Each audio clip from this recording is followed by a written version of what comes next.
creatures of the night? It's your girl Tati. Let's talk about Ring of Honor. Now, last week I did say that last week taping was the last taping from the tapings that I went to, and that's not true. We still had more this week. We actually had 2 hours and 8 minutes of action. That surprised me that there was still more. Imagine, like, you sitting there with 2 days full of taping that ended up equaling to what was it, 5 weeks now of Ring of Honor episodes. I think that is really great use of time. You don't have to be scrambling to try to get matches done every city that you are. You literally had taken time, even though it seemed like, well, it was all damn day for those tapings. They made use of really great time, so I do appreciate that. Now, we had our opening match, which was Aaron Solo versus Rocky Romero. Really great match. Aaron Solo does not get enough time to show people what it is that he got. And I really did enjoy the match that he had with Rocky Romero. It would have been great to see him take a win. However, Rocky ended up taking the win. Another thing, too, that I wanted to point out is that although I have been enjoying these past few weeks and I see the improvement, from them doing those tapings in Arlington, I have to say a lot of these matches just feels like we're just fighting and not really fighting for anything for the most part. Certain things you can see, okay, maybe it's going for a title opportunity. There's a couple of things going on where you can see it's going that direction, but majority of things just seems like we're just putting people in the ring. And when you're watching a taping live and when everything is not in order, you don't necessarily know what's going on. However, you just get to see great matches. But now that you watch them together, when they put the shows together, now you're looking at it and you're just like, okay, there's certain things here where it's just like, well, what are we fighting for? And that needs to be clear, I think, moving forward. Especially, we do have our Final Battle pay-per-view that's going to be in December.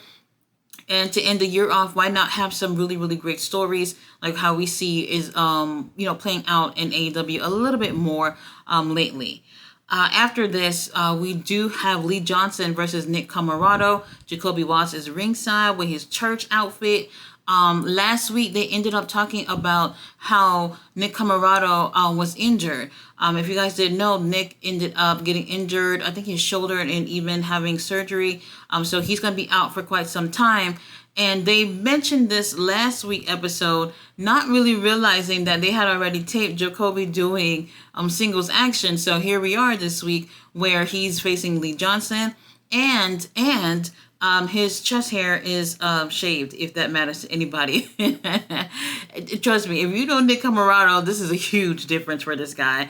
This was actually a really great match. Nick Comoroto got a chance, I think, to look really good here. And I just thought at first thinking, oh man, Lee Johnson, Nick Comoroto, this may be somewhat of a very short match. But they got these guys to go out and do their thing. We had Jacoby Watts, who's being an absolute nuisance ringside. And that doesn't end up helping Lee Johnson, take the L here. He ends up taking the win with a fucking roll-up. Roll-ups, I feel like, should be in moments of desperation, should be more on the rare side. This is stuff that I just don't like to see often. But he ends up taking the win here. Nick Comoroto said, bitch, you're not leaving here without me getting my hands on you again. So he and Jacoby Watts end up stomping his ass out. But then music hits and it's EJ Nduka. And I've been telling y'all to watch out for EJ. This guy, they're doing something with him, and I'm liking this. But give me a second to explain a little bit more. Now, he comes out and helps Lee Johnson, and things look good. Lee Johnson did a little something. He stomped on somebody once or twice, but it was EJ who put in all that work with that devastating spine buster that just hurt my back just looking at it. And they end up, scattering like flies. Now, a little bit later on the show, we have Lee Johnson, who's talking about his match with Nick Comoroto and what happened with that attack. And then EJ comes out and introduces himself and basically saying that, any little foolishness of people getting involved in other people's matches, he's not going to let that fly, whatever the situation was. And I might be wrong. Maybe I'm wrong. but it almost felt like as if they were insinuating maybe that these two will be a tag team. And I'm just like, no, no, no, no, no, no. I think both these guys do well on their own. Not that they couldn't be a great team. You know, y'all could look out for each other, but I don't want to see like y'all being a team moving forward. EJ has that aura, that presence that I'm thinking we could really use as a singles champion. So him being a tag team with anybody right now, I don't think is necessary. I think it's more better for them to focus on seeing what they could do with EJ before going to that tag team route. I'm kind of hoping that's not where they're going with this. After this, we have Rachel Ellering versus Gigi Ray. And this was okay, but not good enough. Rachel, baby girl, you're just not winning me over in any way possible at all. I don't know what it is we're gonna do. I don't know what we're gonna do. She needs a huge character change. It's something. It's something that is just not winning me over. I don't know how other people feel about her. It's just, I don't know. The character change, we're gonna start there. We gotta start there. And I don't know. She ends up taking the win, which didn't surprise me. After this, we have Anthony Henry and his cousin Beef. They had a little segment earlier where Paul White is talking, but he's screaming at the same time on the microphone. I'm just like, bro, you don't know how to talk on the mic? What the fuck? Anthony don't really want to work with Beef, but Beef really wants to work with him. So what they're going to do, they're going to tag. This family dysfunction, that's all it is. They went against Jay Lucas and Teriyaki. Yes, Teriyaki. Some of y'all probably not familiar with him. He's great. This was pretty much showing that Anthony Henry and Beef, they're dysfunctional, but somehow work in some way. Anthony Henry seems to be embarrassed of Beef. They're cousins, but by marriage. So I guess, at least they're not like related, by blood. So that's less embarrassing for him. But I think Beef is definitely winning over people. I think people like him. He has a personality, a goofy personality that people can definitely fall for. So in terms of chemistry as a team, they're playing that dysfunctional tag team route with it for comedy and things like that. So it doesn't look like they have the best chemistry, and that's obviously done on purpose. But I do think that people will actually like them together. So we'll give it some time. JD Drake, who's usually tagging with Anthony Henry, is injured. Another person who's injured, who's had surgery, he's going to be out for quite some time. He don't even know how long he's going to be gone for. So we'll see how things end up working out with Beef and Anthony Henry. And yes, they take the win, of course. Now after this, we have the Spanish Announce Project, which is just Angelico and Serpentico. Luther, I guess he's not in the group anymore since he's gone on to doing bigger and better things with Toni Storm. They're going against the Iron Savages, which is just Boulder and Bronson. This was good, but nobody went to Titty City again. How many matches we're going to have and no one's going to Titty City? Lord have mercy. Serpentico and Angelico, they've definitely grown more as a team, and I do appreciate that. The Iron Savages, I love them. You remember, they used to be Bear Country. Now, thank God, they ditched that, and they're the Iron Savages. They're working with Jack Jameson, who is just so jacked. Oh, my God, this man. Oh, Lord. Anyway, Jack Jameson is getting his ass involved into this match, but that also does not help anyway. And Angelico ended up taking the win via submission, which I didn't mind. Maybe I'm just heel biased or whatever, which I am. I just want to see these heels take the win a little bit more. It just seems like too often baby faces are just always winning. And it's just like, all right, we're bored. Aren't y'all bored with the same outcome, with the same people all the time? I would love to see things just feeling a little bit unpredictable. That would be nice. But in terms of a tag team match, I thought this was actually pretty good. Now, Proving Grounds match, we had finally our girl Red Velvet versus Lady Frost. Lady Frost is looking for a W, and I'm telling you, Lady Frost looks so good tonight. The Glam Squad is just, oh my God, y'all can come over and help a sister out and help me look good for maybe a selfie or two. They do such a great job on these ladies. This match, I have to say, you have to last 10 minutes or, end up winning via pin or submission. And what was interesting here was both of these girls are baby faces. But I felt like Red Velvet needed to take it up a notch, like in terms of not necessarily being a heel here, and not that at all, but the aggression needed to be more in terms of I'm the TBS, not TBS, I'm the TV champ, and I need to retain my title. So I'm gonna have to bring my all into this. And then, I don't want to say she didn't bring her all, but if she would have amped up aggression in this, I think this would have made her look like a better champion trying to defend her title. Now, obviously the title's not on the line, but if she ends up taking the win over Lady Frost, then that's one less gal she has to focus on in terms of getting her title. Now, they have a really great match. I thought the chemistry was great, but I was still just looking for a little bit more from Red Velvet, and Red Velvet ends up taking the win. Lady Frost, I don't remember if I've ever seen her win something. I'm not gonna lie to you, I don't remember if I ever seen her win something. She does great outside of AEW. However, I don't know. I really like her, and I would love to see more from her.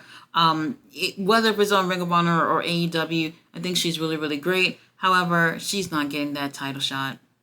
Up next, we have Lance Archer with the Righteous versus Lights Camera Faction. They've been on the show a few times. This match here, I don't want to say squash, but it wasn't good for Lights Camera Faction. Lance Archer and the Righteous took the win. A little quick. I have to just say that sometimes I don't know why Lance Archer is with them. They look good as a team, I guess. But there's no story. And I wish we can actually focus. There are a lot of characters, some interesting characters that we know nothing really about. And the Righteous with Lance Archer, they could be focusing on that team. When I look at them, I envision what I think they are, but I don't really know what they are. And it would be great if we can focus on like the backstory of some of these characters that they clearly have, but they're not telling stories with. They end up taking the win, but I don't think it's enough in terms of y'all just come out and just fight people, win, and then we'll see you next week or maybe the week after. Where are the stories? I enjoy the matches, but we need more. We need a lot more. After this, we had Tiara James going against Diamante. This was just over, and like with 2 moves, it was over. Diamante ends up attacking Tiara after the match, and then after attacking her, Red Velvet comes out to help. And then she's holding her title in front of Diamante, and Diamante's like, "Bitch, I'll take that off of you." It's interesting, but I don't want to see no 2-second match. It was literally like 2 moves, and it was over. I'm over it. After this, we have surprisingly Griff Garrison versus Angela Parker. Maria's ringside. She ends up helping Griff take the win here. I did not expect that, but Maria took off her boots. She threw one of the boots so the referee can go ahead and focus on that boot while she knocked Angela Parker with the other boot, and that helped Griff Garrison take the win. Griff, I told you to go to the gym. You started. Now I don't know what we're doing. He is doing things on his own in terms of being a singles competitor. Cole Carter also had surgery recently. He's going to be out of action for quite some time. Damn, I just feel like everybody I'm saying is just injured. So that's going to be interesting to see what we do with Griff by himself. Now, another thing too is that on social media, I'm seeing Maria is she's going through her health issues, and it almost seeming like she's going to be taking time off too. I don't really know if that's going to be the case or not. Whatever the situation is, I think Griff does have something. He has something. The potential is absolutely there. They just need to... They need to do something to get it out of him. Get it out of him and see what they can do with him. This is one of those guys I really feel like the company should really try their best to see what they can get out of Griff Garrison. There's something there, and I don't know what it's going to take. Cole, he's injured. We'll see what ends up happening with him in the future. Maria, I don't know if she's going to be sticking around for some time. So Griff, I think, was one of those guys that should probably try to prioritize and see what he can become. There's definitely something promising. We'll see. After this, we have our boys, the premier athletes. Tony Nese, Lord have mercy. Aria Davari, obviously Mark Sterling is there. Anyway, Mark Sterling, you probably want to give Swerve a call. He can use a lawyer right now. They went against Josiah Jean and Joe Alonzo. This was very quick. Squash. The premier athletes take a win. Whatever. It's whatever. At least we got a chance to see the premier athletes. They are in good shape. Really great shape. After this, we have John Silver with the whole rest of the Dark Order ringside versus Fuego del Sol. Well, this was okay. I'm not going to say go out your way to go see this. This was okay. John Silver ends up taking the win, which surprised me. I thought we were going to see Fuego take the win, but whatever. Long story short, I don't know what we're doing with Dark Order. It just seemed like they're just showing up and having fun. And honestly, that's not enough. That is just not enough. There was a period of time last year where they really took it up a notch. And they grew on me a lot in terms of I felt like they were making a change. They were heels and they're stuck to it. Nowadays, it's every other week they're healed and they're babyface. I don't know what they're doing with the Dark Order. They need to revamp it, or everybody goes a separate ways, or call the whole group something else, because there ain't nothing dark about y'all. Now, Abaddon has a match as well with Ricochet Chanel squash again. Abaddon takes the win with a Black Dahlia. And Abaddon, it's great to see Abaddon. They are just fucking amazing. However, Abaddon is feuding with our girl Athena, and it's just like you're feuding with a champion. There's no reason why somebody who's feuding with a champion should be doing squash matches. You want people to feel like Abaddon is a great competitor for Athena. Put her in the ring for longer than 2 minutes, longer than 5 minutes, because Athena is going to take Abaddon the fucking distance if they have a match together. So for me, I'm not feeling the whole squash thing, especially when you've already picked someone to be going for a world title. We got to be doing better than this. It's still great to see Abaddon. Abaddon, wherever you shop, just take me with you, please. After this, we have Shibata, my boy Shibata, Lord have mercy, versus Joshua. Mark Sterling was ringside, getting involved, getting his ass stomped out too at some point. This match right here was just a regular one-on-one match. Now, last year, they had an amazing match that when I think about it, it just takes me back to when I say that sometimes wrestling can be a sexual experience. They had a Pure Rules match last year, Shibata and Josh Woods, which was just so fucking phenomenal. Holy shit, it was so good.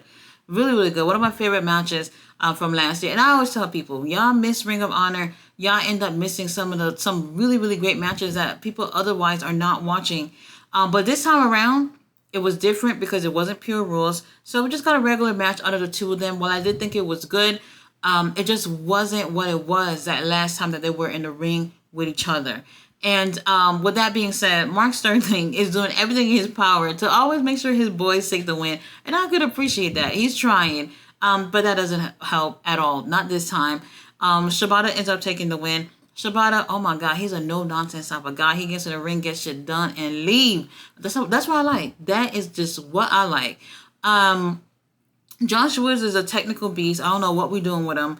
He needs to be doing more. He's better than what I see them put him in the ring to do sometimes. And I get it, he's part of that heel group, but I feel like even as a heel and being part of a heel group, they can be doing much better. Let me rephrase that. They can be booked so much better. Still a great match between the two of them, but I would love to see bigger opportunities for the entire premier athlete. And Shibata, this guy is just so dreamy. Love him. Our main event, we have Taya Valkyrie versus Mina Shirakawa. This was a really great match. These two ladies really brought it. And Tony Khan, thank you for putting the ladies in the main event.